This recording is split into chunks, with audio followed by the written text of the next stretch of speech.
waxaa jiri jiray 5 gabdhood oo la noolaan jireen aabbahood. sida loo joogay nin ayaa u imaaday. ninka wuxuu warsaday gabdhaha aabbahood inuu siiyo gabadhiisa gabar ka mid ah. markaasuu wuxuu siiyey gabadhiisa midda ugu weyn. kabacdi markuu aroosay ayuu kaxaystay.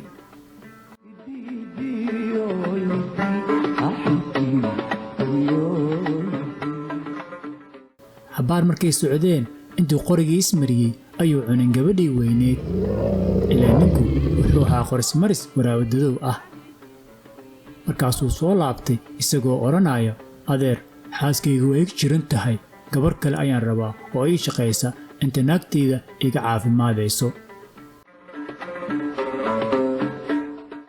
kabacdi gabar kale ayaa la siiyey.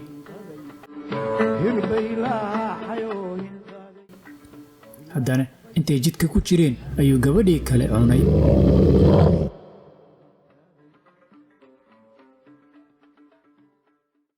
mar saddexaad ayuu soo laabtay. haddana gabar kale ayuu warsaday isagoo odhanayo, adeer, gabadhii kale beerta ayay ii falaysaa ee mid kale sii oo ariga ii raacdo.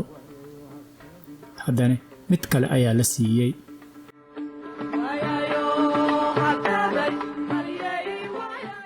intay jidka ku jireen ayuu gabadhii kale cunay.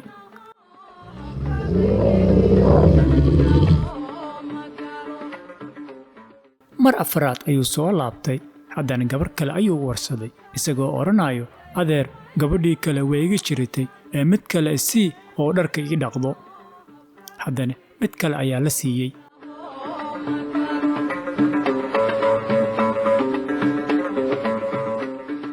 intay jidka ku jireen ayuu cunay.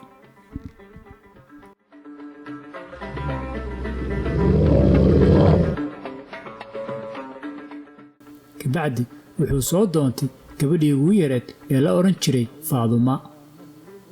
iyadana waa la siiyey, laakiin Faaduma aad ayay u aqli badneed. waxayna tidhi, waqti ha lay siiyo. maxaa yeelay way shakisay oo waxay dareentay ninka inuu yahay qorismaris.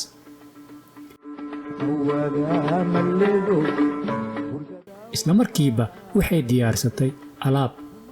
alaabtaas waxaa ka mid ahaa basbaas, cusbo iyo liin dhanaan ee isku qastay si ay isaga badbaadiso haddii ay wax dhacaan.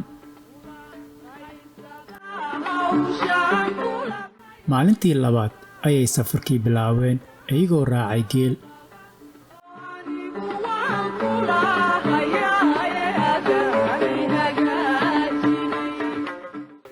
markay cabbaar socdeen ayaa ninkii ku yidhi, iga nasi geelka si aan u nasto. Faadumo ayaa wada geelkii. ninkii wuxuu isku beddelay waraawadadow. geelkii ayaa orday oona iska tuuray Faadumo iyo alaabtii saarneed. wuxuuna isku dayay inuu cuno Faadumo. iyadana basbaaska ayay indhaha ugu shubtay. Faadumo aad ayay u naxday maxaa yeelay meelay aad uma haysanin. markaasuu bursaday, laakiin geedka ayay ka kortay. kabacdi wuxuu u yeedhay waraawadadow kale si ay u cunaan Faadumo. laakiin waxay degtay sir fiican. xarigga ayay geedka ka laalaadisay. waxayna ku tidhi, qofkii xarigga soo koro ayaa i cunaya.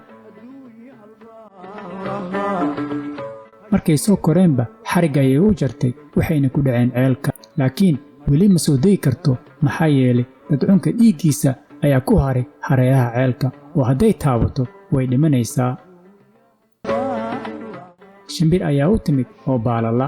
waxayna ku tidhi, haddii aan baalka kuu daaweeyo, fariin ma igu geenaysaa ciddayda? shimbirtii way yeeshay go'aankii. kabacdi waxay geysay fariintii. aabbaheed ayaa soo raacay shimbirtii oona keenay geedkii ay Faadumo saarneyd. markaas aabbaheed wuxuu dhaqay dhiiggii meelaha ku daadsanaa.